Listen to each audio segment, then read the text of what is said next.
Wala na akong alam na ibang bansa eh. Pilipinas lang. So, kailangan protektahan natin to. Kailangan natin pangalagaan din yung kabutihan ng mga kasama natin ngayon at saka yung mga retirees.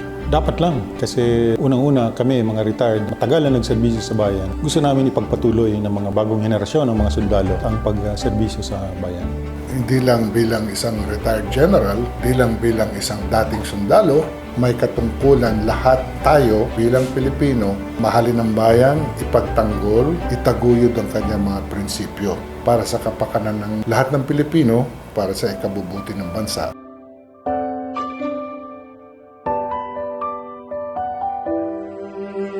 Ang ating karapatan sa West Philippine Sea ay hindi lang sa henerasyong ito. Nasa konstitusyon yan, sabi nga ni Jose Rizal, ang pag-asa ng bayan ay ang mga kabataan. So ito ginagawa natin para sa mga succeeding generations.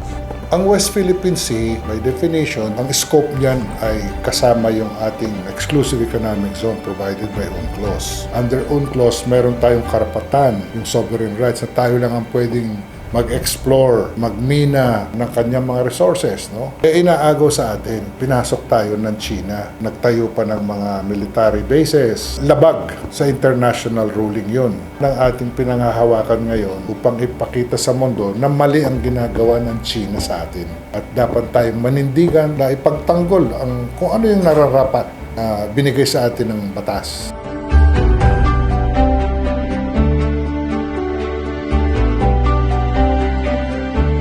Yung Arbitral Award, yan ang nagbibigay ng espiritu sa ating United Nations Convention on the Law of the Sea. Sana naman yung mga bansang nakapalibot sa atin ay mag-comply din sa UNCLOS. Kung wala tayong ruling kung saan ay sinaad na tayo ay may karapatan ating exclusive economic zone, wala tayong itatapat sa China para sabihin na mali sila. Maraming mga bansa sa buong mundo ang sumusuporta sa posisyon ng Pilipinas tungkol sa arbitral ruling. Mahalaga yung desisyon doon sa arbitration tribunal kasi yun ay nagpo-formalize ng ating claims at na nagbibigay ng linaw sa kung ano ang magiging direksyon dapat between the relations of nations having claims in the West Philippine Sea.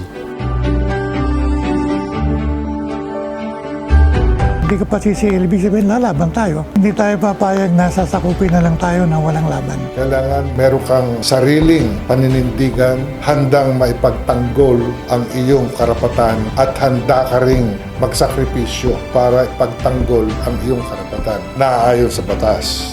Pilipinas, di ka pasisiil. Pilipinas, di ka pasisiil. Pilipinas, di ka pasisiil.